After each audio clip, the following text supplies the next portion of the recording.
Anyway, the question came up about the kids last week, and then after class somebody said, well, what do you do about setting limits with in-laws? And maybe specifically, maybe in-laws in the holidays, maybe, I don't know.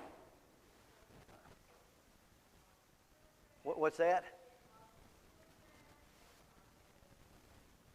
So, limit setting, and this is, Romans chapter 12, as much as possible, as much as it depends on you, live at peace with all people.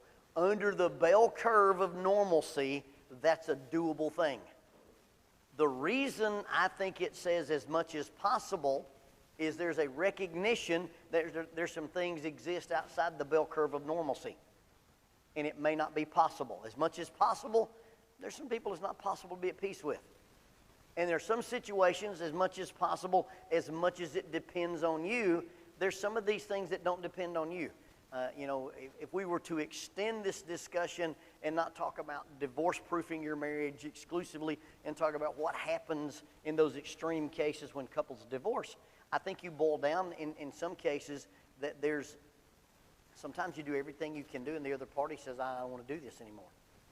And it doesn't depend on you. So when you start talking about dealing with your in-laws, whether it's in-laws with children or children with in-laws or whatever, you've got to be willing to set some boundaries.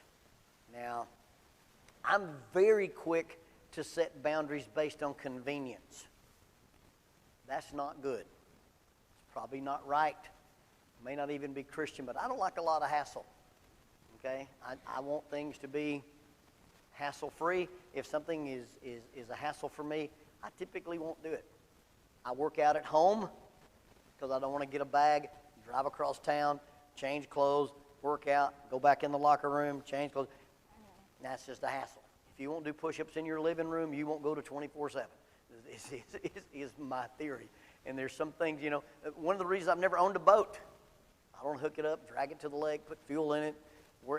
I've got friends who have boats. I ain't got to worry about it. The guy we bow fish with, we give him a little money after we bow fish. And, it would probably seem expensive, but when we get out of the river, guess what I do? I go home. He goes home and fixes the boat. And so, I'm a hassle-free guy. So in some cases, my boundaries involve, is this too much of a hassle? What am I accomplishing? What am I getting? And is it worth what it's costing me? And I just have a pretty narrow gap for that. And that, again, that may not be right, but it's the way I operate. Now, if you run into difficult people and you label them as toxic, and if you ask this question because you're thinking about toxic in-laws or toxic people, read the book Dangerous Personalities by Joe Navarro.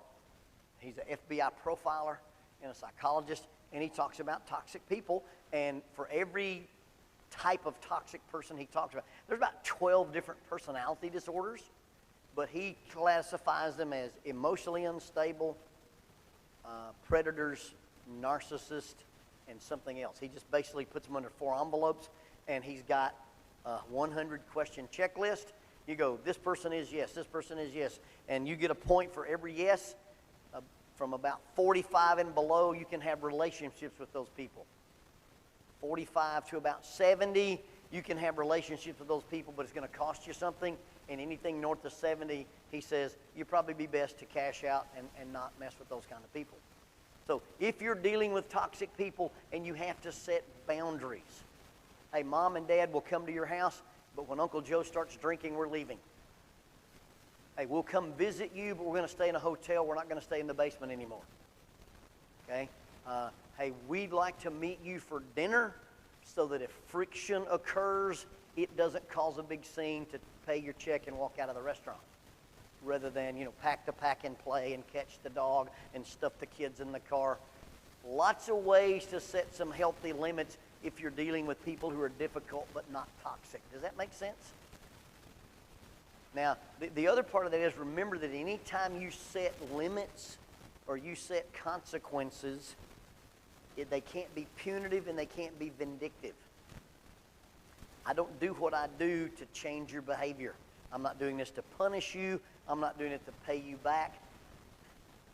And generally speaking, if I decide I'm going to do this, and if I do this, Michael will respond this way, in my mind, that's manipulation. Michael does something, I set a healthy limit. It has nothing to do with how he responds to that limit. That's not even factored into it. My boundaries manage my responses to his behavior. They're not designed to change his behavior. Do everybody get that distinction? So that's kind of this is how you protect your marriage from difficult in-laws. And in some cases, you may have to set some boundaries that say, hey, we got a 2-day limit. We got a 48-hour limit. We got a 3-day limit. You can come on Monday, you need to leave on Thursday. Or we're coming on Monday and we're leaving on Thursday. Anything that, the problem is that we have difficulties telling people what we really think. It's called the Abilene paradox. And in the Abilene paradox, nobody wants to go to Abilene, but everybody gets on the bus. Nobody thought New Coke would work, and they did it. Okay? Nobody wanted to be in a war in Southeast Asia, and we went. People who love each other get divorced. People who don't love each other get married. But if we call off the wedding, what will happen? We'll have to return all the gifts. Aunt Martha's never flown, and she'll have to cancel her plane ticket. Well, let Aunt Martha miss a plane trip and don't be miserable for the rest of your life. But we don't tell people what we mean, and we don't mean what we say. Now, you've got to be honest, and you've got to be polite, but you simply say, hey, this really doesn't work well for us. It may be our problem, it may be your problem, but we're not going to do this way again. And I think that solves a lot of the dynamics of everybody walking around on light bulbs. Does that make sense? Does that generate any questions, responses, yeah, buts, or what ifs?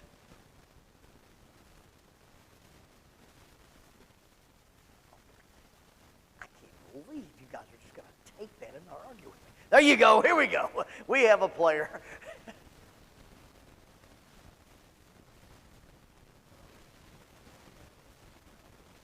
Boat means bust out another 1,000, by the way, for those of you who are boat owners. It's an expensive hobby to have. I like that. Anybody else? I have friends with boats and bulldozers. I have all kinds of friends. I have great stuff. Is that okay for the limit setting? All right. Did any of our discussions create any unfinished business or generate any last-minute questions that you'd like us to address?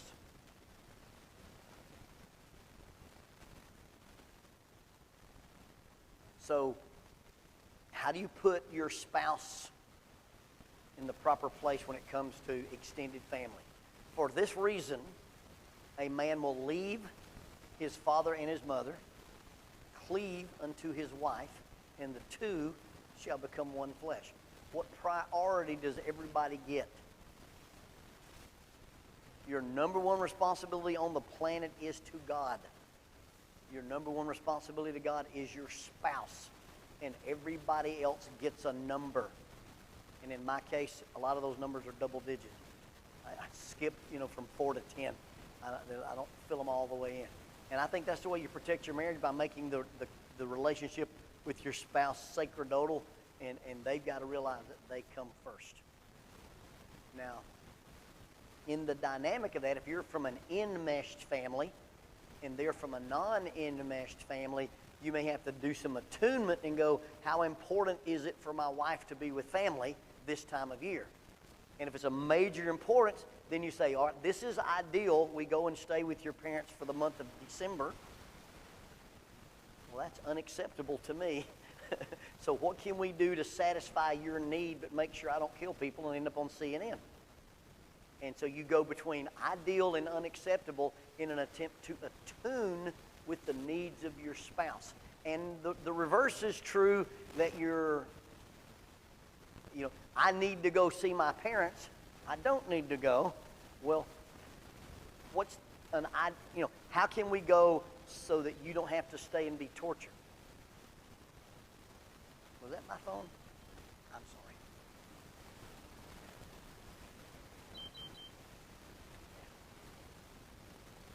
It's the glucose Nazi. Anyway, so, I'm wearing this little thing, and we had to erase Hitler's face off of it. I found out I'm a type 1.5 diabetic. went to the doctor. They thought my blood sugar was high when I had my surgery, and my blood sugar wasn't high. It's a dumpster fire.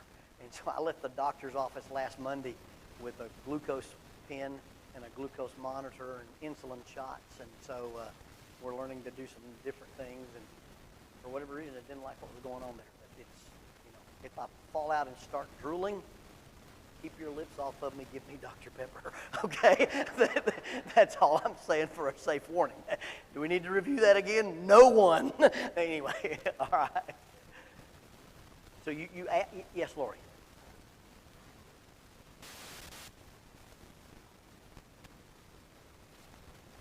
Okay, I missed the question.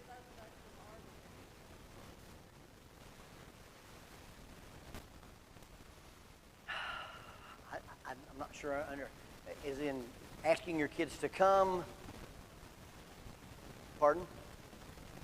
Okay. I think basically you've got to decide, am I willing to create drama over this, or I'm willing to be the hassle-free person? And sometimes that's a sacrificial kind of thing.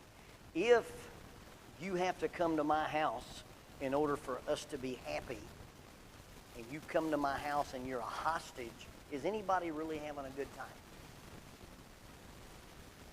So, hey, let's get together for whatever, or let's get together before the holiday or after the holiday. And I believe in being, you mean what you say and you say what you mean. I would like to see you guys, but if it costs you more time than it's worth to come, I can adjust and we can do something different. Is that workable? Tyler coaches basketball. Our son-in-law coaches basketball. His life is uncontrollable this time of year. Okay? He'll have basketball practice on Christmas Eve probably.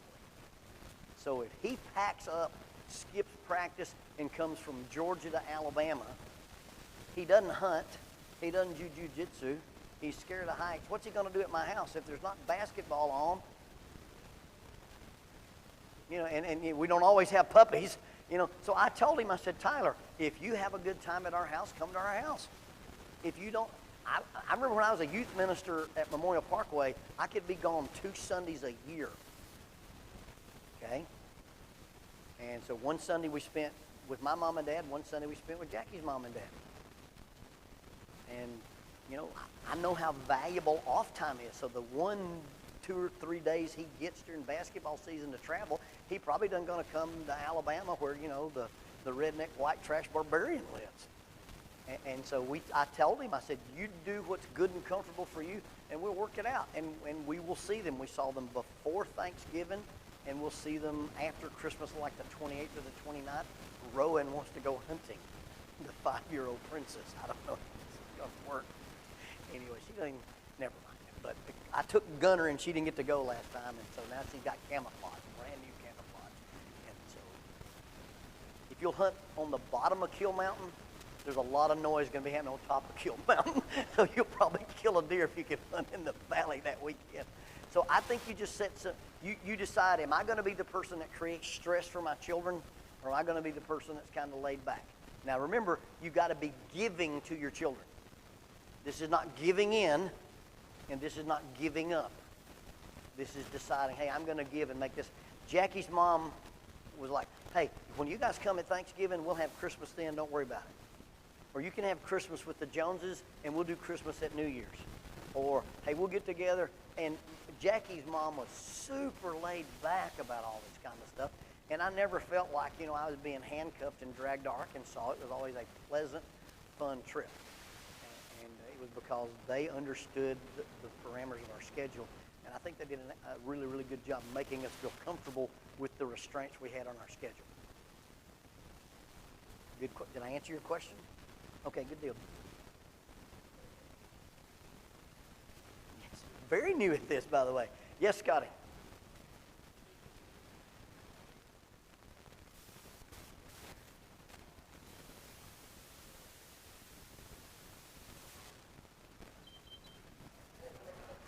Hang on just a minute. I don't know what this thing is doing and why it's doing it, but it's, yeah. Okay. It doesn't like the fact that I'm as far away from this thing as I am. I don't know. That's going to be a hassle. It's got two, two shots and it's thrown at CYC. I'll tell you that right now. So one of those things. All right. So go ahead, Scotty. Again, I'm sorry.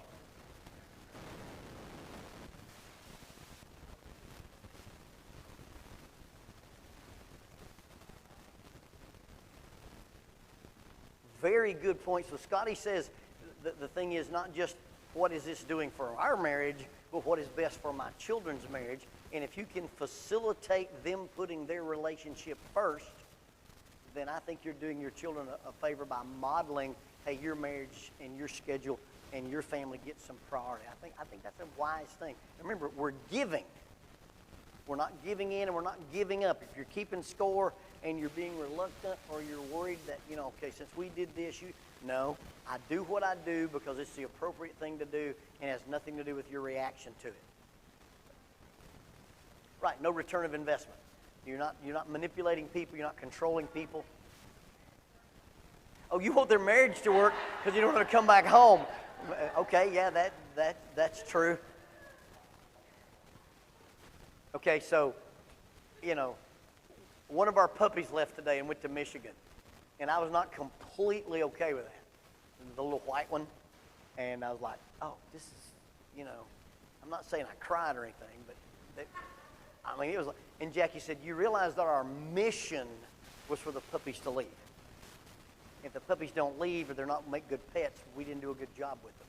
Your mission is for your children to leave home and establish their own homes or just live somewhere by themselves. But your mission is for them to go somewhere else. Your job is to raise an adult and then help them facilitate adulting with those good choices. Very good. Thank you.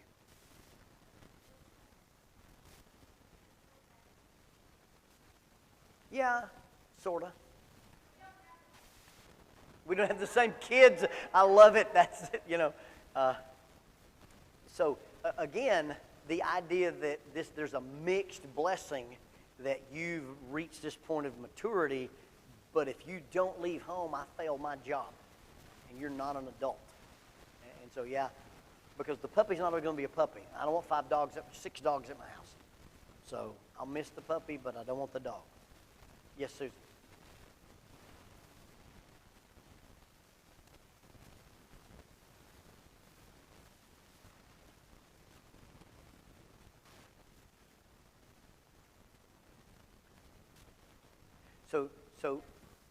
So Susan said that she read a thing that children brought up in healthier families separate easier and separate better. And children in dysfunctional families somehow have unfinished business and they don't separate as well. That's sometimes true in grieving. Children who have very good relationships with their moms and dads tend to grieve their passing easier because there's no unfinished business, there's no guilt. That's not 100% true, but it's generally observable. That's good.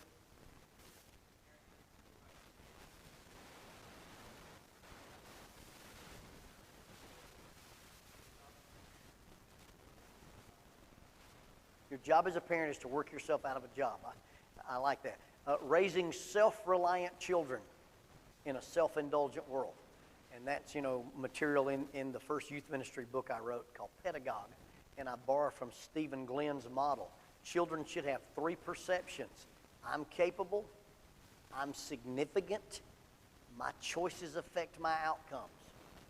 They should have 4 skill sets. Intrapersonal skills, how to deal with the me that's me. Interpersonal skills, how to deal when the me with me runs into the you that's you. Systemic skills, there's a whole bunch of y'all. And how to work in church and school and clubs and neighborhoods, and everybody doesn't get to be first in line, and you don't always get your artwork on the refrigerator. And then there's judgmental skills, making appropriate decisions based on values.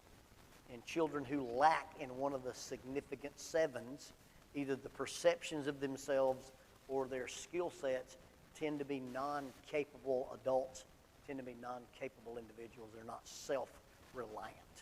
And so self-reliance is, can you get out and live without my influence, without my help?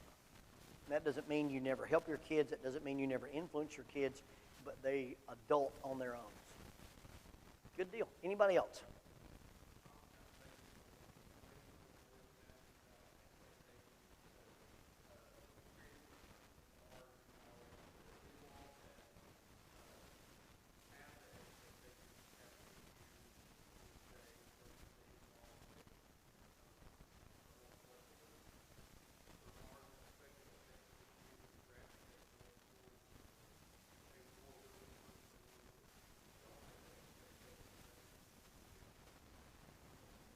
Okay, so it's almost like a reverse thing. If I feel like you're making me be there, I'll find excuses not to be there. I don't want to be controlled. I want to be, locked in. And a lot of people don't get that. They don't get that when you hold people hostage, nobody has a good time anyway. We have a policy, Jackie and I do, that we mean what we say and we say what we mean. We don't get well, you do what you want, it's okay with me, and that doesn't mean that. And you ever see that? I think it was one of the early Facebook things. It says, for sale, new motorcycle. Low mileage, very few hours. Apparently, do what you want does not mean that. This poor guy bought a motorcycle, and she was not happy about it. So, yeah, I think and parents who are over-controlling don't get that, yeah, you got what you wanted, they came, but they were resentful. Or they didn't engage. And then anytime you get in a situation and there's a drama cycle, you need to break that cycle. Because you're not teaching healthy interactions. Your children are learning to be fake and duplicitous. There's all kind of things. There's nothing wrong with go along to get along. But that's giving, not giving in, not giving up. If you're giving in and giving up, everybody in the household knows it. Good deal. Yes, sir.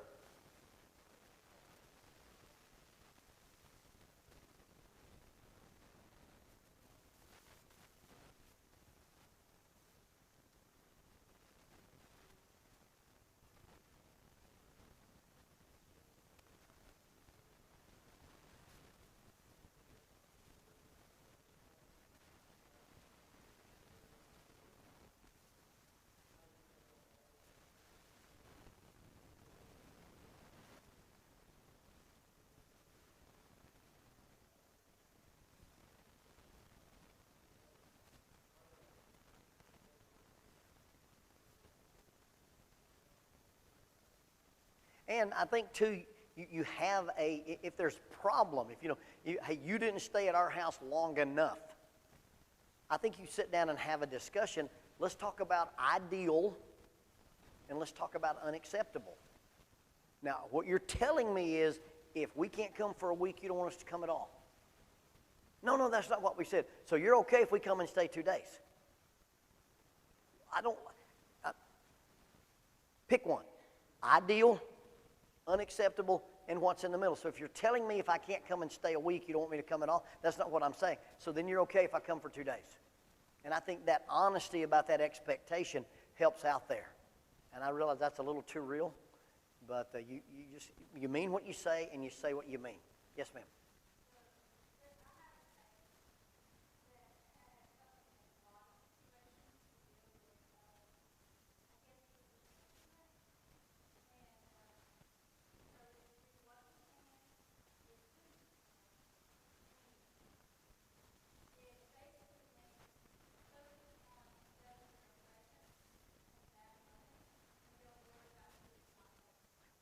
And that was my rule of thumb as a youth minister.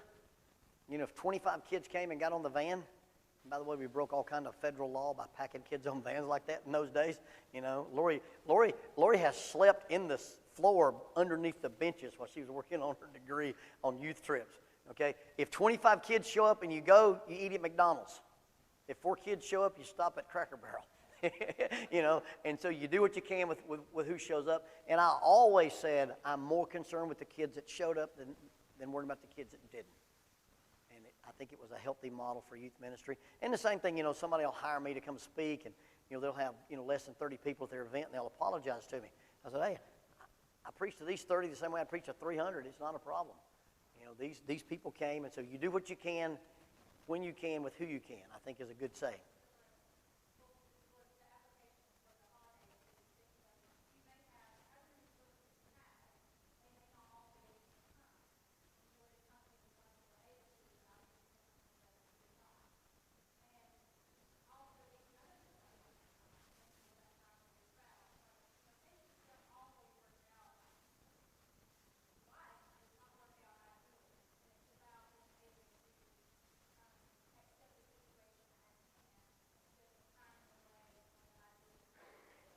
And genuinely, it's that, go back to Rowan and the ninja sword versus the lip gloss. Do you want her to have what she wants, or do you want her to have what you want her to want? So if my kids say this is how we want to spend the holidays, I need to support that. Now, there's some give and take. You know, it can't always be selfish, and sometimes you make sacrifices. Those of you who are young marrieds, you know, you will not realize the value of family time till you're older. And so you may make some of those sacrifices. I mean, we did that for years. Jackie made an effort to make sure that my parents and her parents saw Lonnie Beth once a month. And sometimes that involved traveling with Lonnie Beth without me because of the schedule I was under.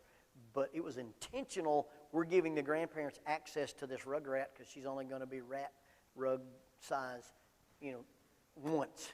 And, you know, and so you have to be intentional with that because there is an expectation of grandparents, hey, we're going to have access to the minions. And if they don't, then there's some grief there. But again, how do you deal with disappointment as a mature spiritual adult? You don't do it by pouting. You don't do it by pitching a fit. You don't do it by being vindictive. You don't do it by being controlling. You know, here's a glass to get over. Here's a straw to suck it up. I can't deal with other people's behavior, and so I've got to be a person of integrity and have the fruit of the Spirit even when you don't behave like you're supposed to. Is that a good way to kind of, okay. All right. Yes, sir.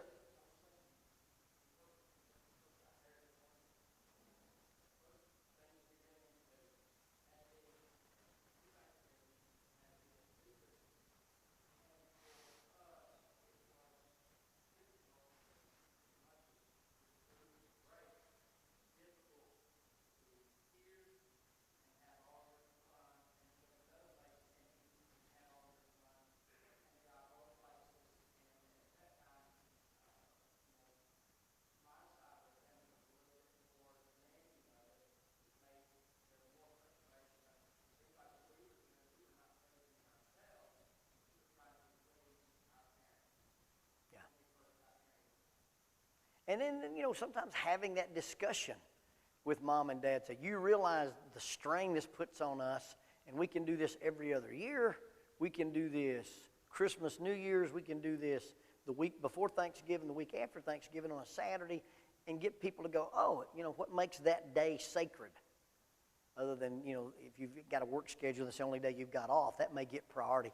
But I think it's really, really workable if you'll be honest and mean what you say and say what you mean. There's a method called the not sorry method. You're allowed to say things that are true, that are kind and polite, and not be sorry about it. I don't have the time. I don't have the money. I don't have the energy. And it's okay to look somebody in the eye and go, I don't want to. But I don't think there's anything wrong with that as long as you're being honest and kind about it rather than saying yes to something and then going and being a bad guest or going and living resentful. Am I doing okay, honey? Good deal. All right. I just had to check, you know. The puppies are going to leave, and then her mood's going to change. So. All right. Did I miss anybody? No, you're not. And it's okay.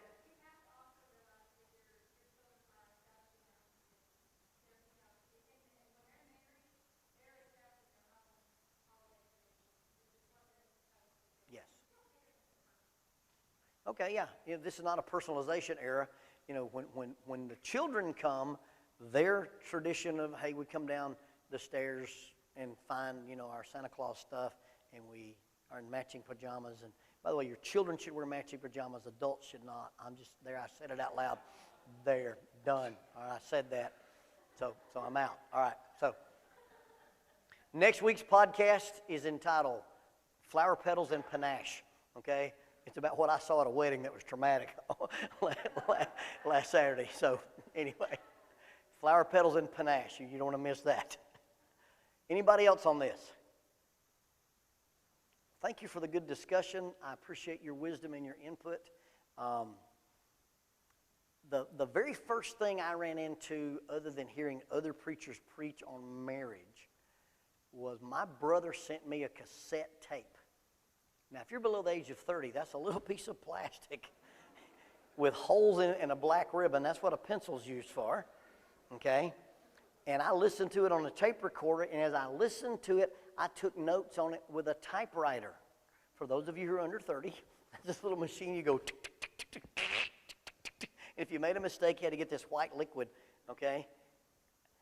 But it was a guy named Jim Woodruff.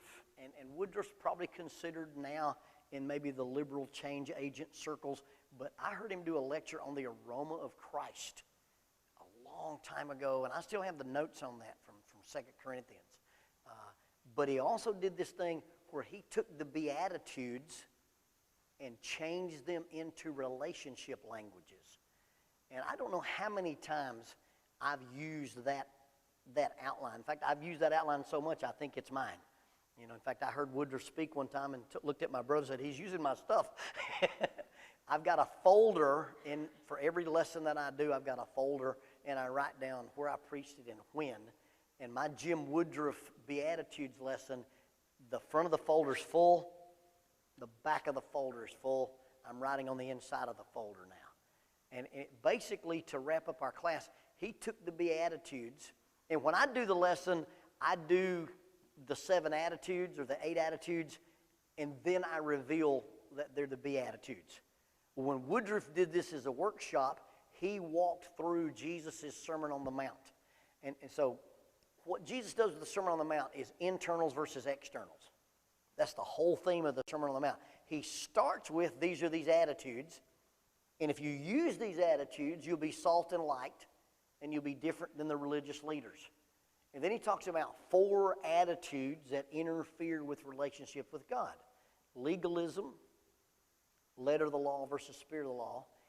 Egotism, I do the things I do religiously to impress people. Materialism, you can't serve 2 masters. You know, seek ye first the kingdom first, and all these other things will be added to you. And then criticism. You know, why do you judge somebody because they got a speck of sawdust in their eye when you've got a plank out of your eye? And then he talks about fruits will bear good trees bear good fruit. A fresh well gives fresh water. And you can't have bad fruit from a good tree. And then he talks about the wolves in sheep's clothing. And then he ends it by talking about 2 builders. Build 2 houses. Both houses got the same weather pattern. One house fell, one house stood. What was the difference? The foundation. The wise man that Aaron sings about. You know, and the foundation is unseen and underneath. So you've got internals versus externals, internals versus externals. So those internal things, if in context, the internal things that Jesus talked about in the Sermon on the Mount, 4 of them are about us and God, and 4 of them about us and us. But if you turn them into relationship languages, this is what Woodruff did with them. Blessed are the poor in spirit.